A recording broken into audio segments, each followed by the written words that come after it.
Good morning, Charlie Stocker, HeyGardenGuy.com, answering your questions that you send to us via email, and we try and answer as promptly and quickly as we can, but correctly.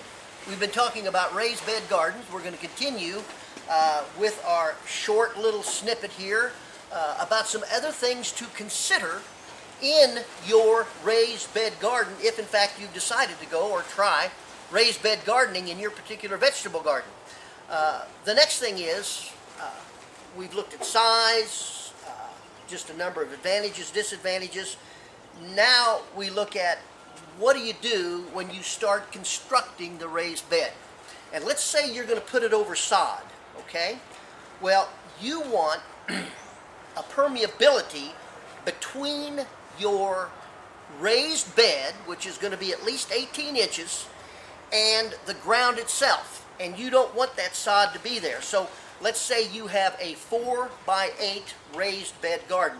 You want to take that sod up, and you can either do it by hand with a shovel, a spade, or you can rent, if it's a large enough area or you have several raised beds, you can rent a sod cutter.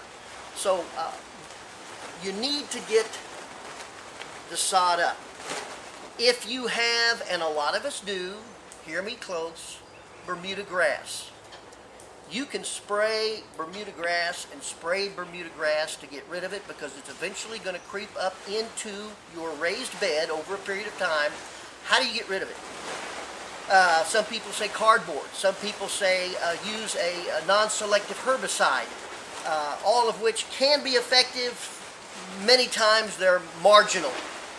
So what you can think about is in your planning stage of making sure there's nothing there except a nice malleable soil is to solarize your Bermuda grass. And what I mean by that is in the heat of the summer, now this is planning in advance, in the heat of the summer, take a piece of clear plastic, maybe 8 mil, 10 mil, in that neighborhood, and cover the area where you're going to put your raised bed, okay?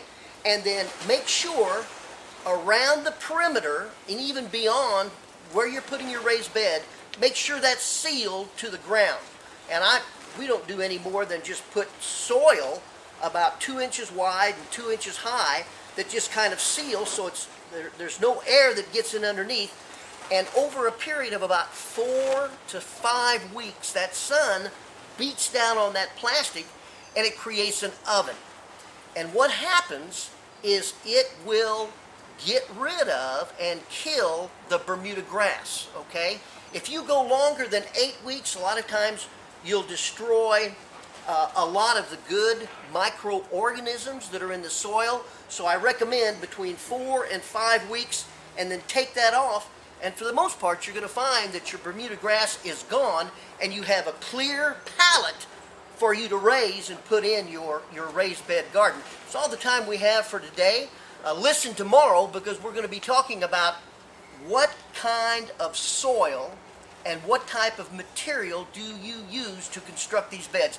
This is Charlie Stocker with HeyGardenGuy.com. Have a great day.